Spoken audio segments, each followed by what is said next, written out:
Hi, everyone. It's time now for Better Money. Joel Johnson is a certified financial planner and managing partner at Johnson Brunetti. He is here today, along with a special guest, retired FBI agent and Connecticut native, Jeff Lanza. Thank you both for being here. It's great to be here again, Kara. You're welcome. So, you might be wondering, why do we have an FBI agent and a financial advisor? And that's because we're seeing so many scams, especially targeted at those around retirement age. So this is, you think it's really important for, you've saved your whole life, but you want to protect that money. Absolutely. Most of our clients are, between 55 and 70 years old, so they're either approaching retirement or they've just retired recently.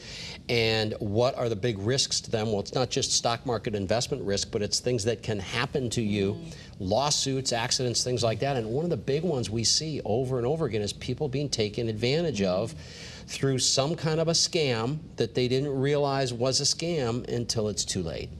And Jeff, right. What do you think, like just step one, what should we be doing to protect ourselves? Joel talked about some scams, and what people are getting is phone calls and text messages.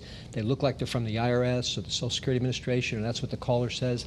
Those organizations will not call you if there's a problem with your account, right? They're going to send you mail first. So if someone calls you out of the blue and says they're with these federal agencies, don't believe them. They're trying to get you to give information. They're trying to steal your identity, or even worse, get you to send money through gift cards or things like that. That just doesn't make sense. We have to keep that in mind. Okay.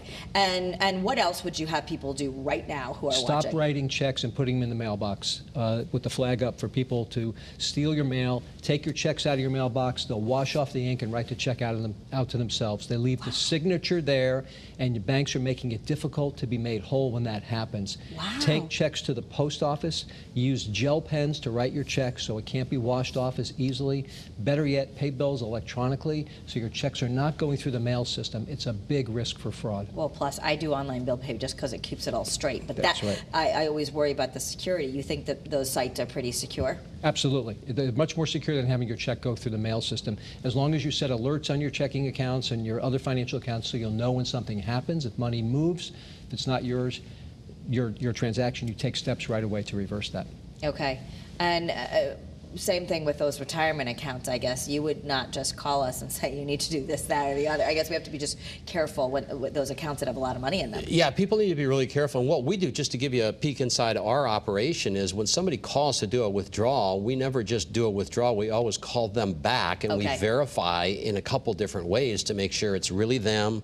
They're asking for the withdrawal. They're authorized to do that on the account. So it's just these extra steps that Jeff's talking about that are so critical.